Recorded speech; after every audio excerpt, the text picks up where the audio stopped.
CJI U U Lalit का successor कौन होगा और इसकी प्रोसेस एक्चुअली होती क्या है, बात करेंगे आज के एपिसोड में।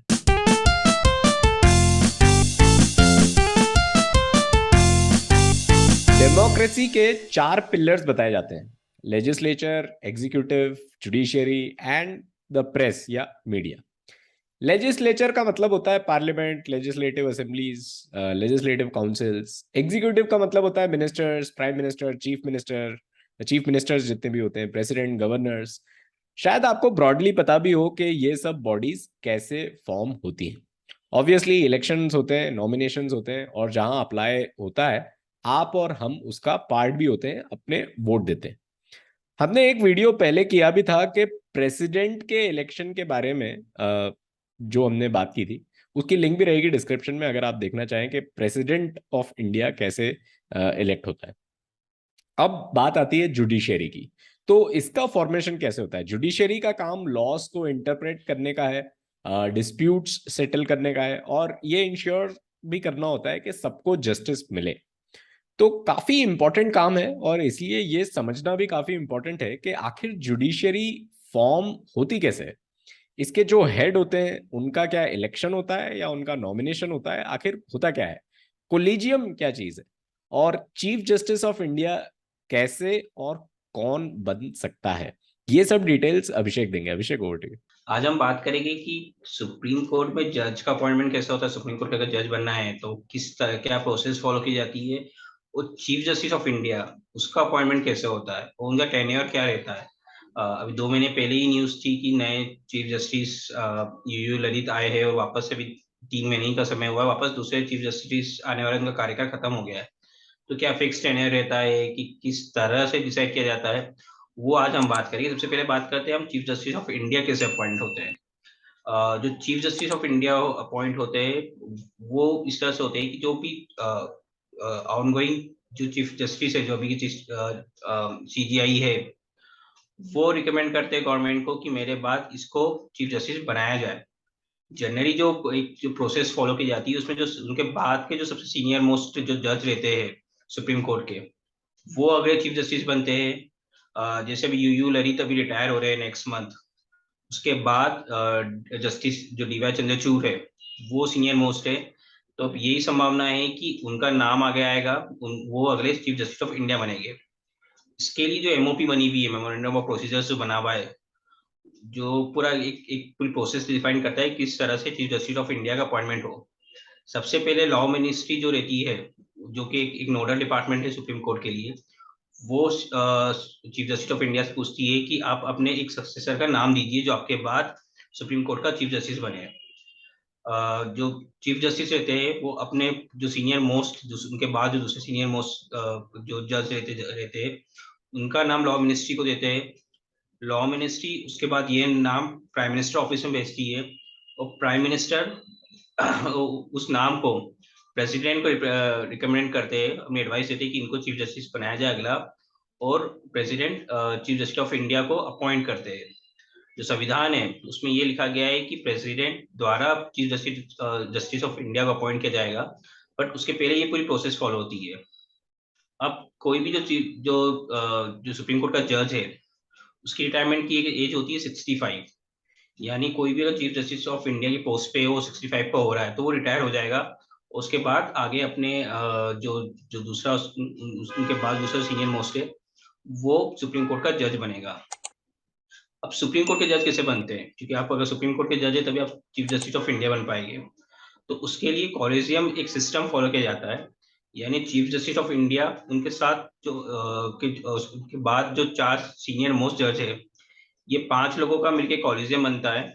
ये डिसाइड करता है कि सुप्रीम कोर्ट का जज कौन बनेगा। वो ये हाई कोर्ट के जज, जो एग्जिस्टिंग जो अलग अलग राज्य में हाई कोर्ट है, उनके जज, और या जो सुप्रीम कोर्ट के बार काउंसिल है उसमें से किसी एडवोकेट जिसको 10 साल से ज्यादा एक्सपीरियंस है सुप्रीम कोर्ट में प्रैक्टिस करने का, और वो सुप्रीम कोर्ट बार काउंसिल का मेंबर है, उसका नाम वो रिकमेंड करते हैं गवर्नमेंट को कि इन्हें सुप्रीम कोर्ट का जज बनाया जाए। जैसे वो इनकी एज रिटायरमेंट 65 ईयर्स होती है। और ये जो कॉलेजियम रहता है, ये सुप्रीम कोर्ट के जज के साथ साथ हाई कोर्ट के जो जज है, इनका भी अपॉइंटमेंट करता है कि सपोज कीजिए कि जो मध्य प्रदेश हाई कोर्ट है, इसमें कोई जज बनेगा तो इसका भी अपॉइंटमेंट ये 5 कॉलेजियम ही करते हैं। जैसे सुप्रीम कोर्ट में कॉलेजियम रहता है इन 5 जजों का, वैसे हर एक हाई कोर्ट में कॉलेजियम रहता है। वहाँ का हाई कोर्ट, जैसे सपोज कि मध्य प्रदेश का हाई कोर्ट है, यहाँ पे कॉलेजियम होगा, यहाँ के जो सबसे जो सीनियर मोस्ट जजेस रहेंगे वो मिलके कॉलेजियम बनाएंगे। वो सबसे पहले अपना नाम यहाँ के लिए सुप्रीम कोर्ट के कॉलेजियम में भेजते हैं कि ये नाम है हमारे यहाँ से, जिनको हमारे हाई कोर्ट में जज बनाया जा सकता है। वो नाम वो सुप्रीम कोर्ट के कॉलेजियम में भेजते हैं। सुप्रीम कोर्ट कॉलेजियम फिर वो सिलेक्ट करते हैं कि किनको जज बनाना है। फिर वो जज वो नाम जैसे जैसे चीफ जस्टिस ऑफ इंडिया का नाम लॉ मिनिस्ट्री के पास जाता है, वैसे ही हाई कोर्ट के जज के लिए या सुप्रीम कोर्ट के जज के लिए वो नाम गवर्नमेंट के पास जाता है। उसके बाद गवर्नमेंट उनका एक आईबी से एक बैकग्राउंड चेक करवाती है, जो इंटेलिजेंस ब्यूरो है। अगर आप कोई भी जज हाई कोर्ट में या सुप्रीम कोर्ट में अपॉइंट हो रहा है तो उसका आईबी द्वारा पूरा एक बैकग्राउंड चेक किया जाता है, उसके बारे में सब डिटेल्स निकाली जाती है। उसमें अगर उसे क्लियरेंस मिलता है फिर वो नाम आगे राष्ट्रपति के पास जाता है, फिर राष्ट्रपति हाई कोर्ट या सुप्रीम कोर्ट के जज अपॉइंट करती है। इसमें अगर आईबी का क्लियरेंस नहीं मिलता है किसी केस में तो गवर्नमेंट इंडियन गवर्नमेंट वो नाम को वापस कॉलेजियम के पास भेज सकती है और बोल सकती है कि इनको आईबी का क्लियरेंस नहीं मिला है, या गवर्नमेंट की कोई ऑब्जेक्शन है। ऑब्जेक्शन भी अगर किसी किसी नाम पे किसी गवर्नमेंट की ऑब्जेक्शन है तो वो नाम भी वो कॉलेजियम सुप्रीम कोर्ट के जो कॉलेजियम है उसके पास वापस भेज सकती है। अभी इस कॉलेजियम पे डिपेंड करता है कि वो क्या करना चाहता है। वो रिकंसिडर करना चाहेगा जो उन्होंने जो रिकमेंड किया है। अगर नहीं करना चाहता है तो वो वापस वो नाम गवर्नमेंट के पास भेज देते हैं, लॉ डिपार्टमेंट के पास भेज देते हैं। उस केस में फिर गवर्नमेंट को वो जज को अपॉइंट करना पड़ता है। इस तरह से सुप्रीम कोर्ट और हाई कोर्ट के जजेस का अपॉइंटमेंट होता है। जिन्हें इसे मैंने कहा कि जो सीनियर मोस्ट जज होता है वो ही नेक्स्ट सीजीआई बनता है, चीफ जस्टिस ऑफ इंडिया बनता है। अभी तक के जब जब इंडिपेंडेंट इंडिया के जब 1947 से 2 एक्सेप्शन हुए, इंदिरा गांधी गवर्नमेंट के टाइम में 1973 में और 1977 में, दोनों बार सीनियरिटी पे को एक तरह से इंदिरा गांधी की जो गवर्नमेंट थी उसने बाईपास किया था।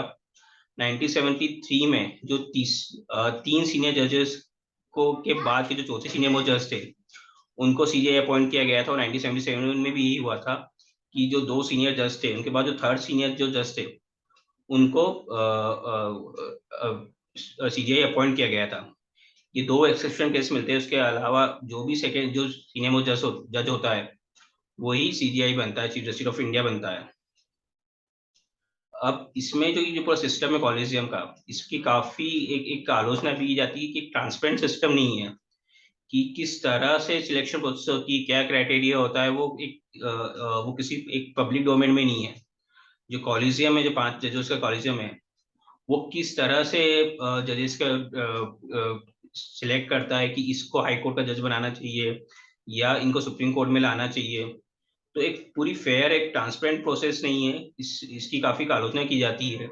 इसलिए गवर्नमेंट ने एक कमीशन एक संविधान में एक संशोधन करने की कोशिश की थी और एक कमीशन बनाने की कोशिश की थी कि जो ये कमीशन हाई कोर्ट और सुप्रीम कोर्ट के जजेस का अपॉइंटमेंट करे।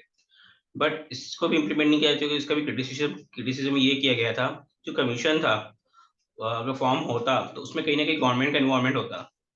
गवर्नमेंट का रोल हो जाता कि वो सुप्रीम कोर्ट या हाई कोर्ट के जज में एक तरह से वो इन्वॉल्व हो जाती।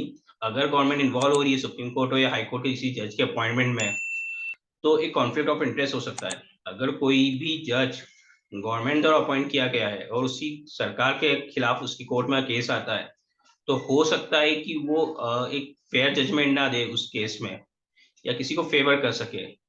तो इसलिए वो जो कमीशन था वो इम्प्लीमेंट नहीं किया गया है। कॉलेजियम सिस्टम ही चल रहा है। भले ही इसमें ट्रांसपेरेंसी का इशू है पर जो भी सिस्टम है इसमें किसी भी तरह से सरकार का कोई इन्वॉल्वमेंट नहीं है। सरकार का कोई से नहीं है कि अगर सरकार बोली कि नहीं इसको आप जज बनाना है इसको नहीं बनाना है। ये पूरा की पूरा कॉलेजियम में डिपेंड करता है। जैसे कहा कि आईबी का पूरा एक चेक होता है, अगर किसी गवर्नमेंट का ऑब्जेक्शन है किसी नाम पे वो ऑब्जेक्शन वो कॉलेजियम को भेज सकती है कि इनके नाम पे वापस रिकंसिडर करे। बट कॉलेजियम पे ये प्रेशर नहीं रहता है कि उनको जो सरकार ने एडवाइस दी है उसको माने। अगर उनको लगता है कि नहीं हमें इनको जज बनाना है ये सही है तो उनको जज गवर्नमेंट का अपॉइंट करना पड़ेगा। तो इसमें कॉन्फ्लिक्ट ऑफ इंटरेस्ट का पॉइंट नहीं है, बस एक ट्रांसपेरेंसी का एक इशू है। जैसे कि मैंने कहा कि जो भी मौजूदा chief justice of India UU Lalit, उनका जो पूरा टेन्योर है 3 साल का, लगभग 3 महीने का रहा है। आपकी स्क्रीन पे ये 6 नाम दिख रहे हैं जो पूर्व सीजीआई रह चुके हैं। ये शॉर्टेस्ट टेन्योर है कि जो सबसे कम टाइम के लिए chief justice of India appoint बने हैं। इसमें से जो सबसे कम टाइम के लिए नाम आता है, सबसे पहले आता है सीजीआई कमर नारायण सिंह का, जो कि 18 दिन के लिए चीफ जस्टिस ऑफ इंडिया बने थे। ये 25 नवंबर से 12 दिसंबर के दिसंबर 1991 तक चीफ जस्टिस ऑफ इंडिया रहे थे, उसके बाद रिटायर हो गए थे। उसके बाद सीजीआई एस राजेंद्र बाबू का नाम आता है, जो 30 दिन के लिए चीफ जस्टिस ऑफ इंडिया बने थे। उसके बाद सीजीआई जेसी शाह का नाम आता है, जो 36 दिन के लिए चीफ जस्टिस ऑफ इंडिया बने थे। उसके बाद सीजीआई जीबी पटनायक का नाम आता है, जो 41 दिन के लिए चीफ जस्टिस ऑफ इंडिया रहे। उसके बाद सीजीआई यूयू ललित का नाम आ रहा है, जो कि 74 दिन तक सीजीआई रहेंगे। उसके बाद नए सीजीआई आ जाएगी, वो रिटायर हो जाएंगे। उसके बाद सीजीआई एलएम शर्मा का नाम आता है, जो कि 86 दिन के लिए चीफ जस्टिस ऑफ इंडिया रहे थे। तो ये कुछ नाम है जो शॉर्टेस्ट ड्यूरेशन है। इसमें यही लिखा गया है कि भले ही 18 दिन के लिए सीजीआई अपॉइंट हो रहे हैं, बट वही प्रोसेस फॉलो किया गया है कि जो सबसे सीनियर मोस्ट सीजीआई के बाद जो सबसे सीनियर मोस्ट जज है, उसको चीफ जस्टिस ऑफ इंडिया बनाया गया है, चाहे 18 दिन के हो चाहे 30 दिन हो। उसमें ड्यूरेशन ही देखा जाता है कि मिनिमम ड्यूरेशन हो, कि आपके इतना टाइम होना चाहिए। अगर 18 दिन है, 30 दिन भी बच रहे हैं, तो ये एक प्रथा चल रही है कि जो सेकंड सीनियर मोस्ट जज होगा सीजीआई के बाद, उसको ही चीफ जस्टिस ऑफ इंडिया बनाया जाएगा। तो आने वाले महीने 8 नवंबर को हमें ये पता लगेगा कि नेक्स्ट सीजीआई कौन बनते हैं, और ये न्यूज़ भी हम फॉलो करेंगे। और इस बार के कॉन कॉल में इतना ही, अगली बार फिर मिलेंगे, तब तक के लिए टेक केयर।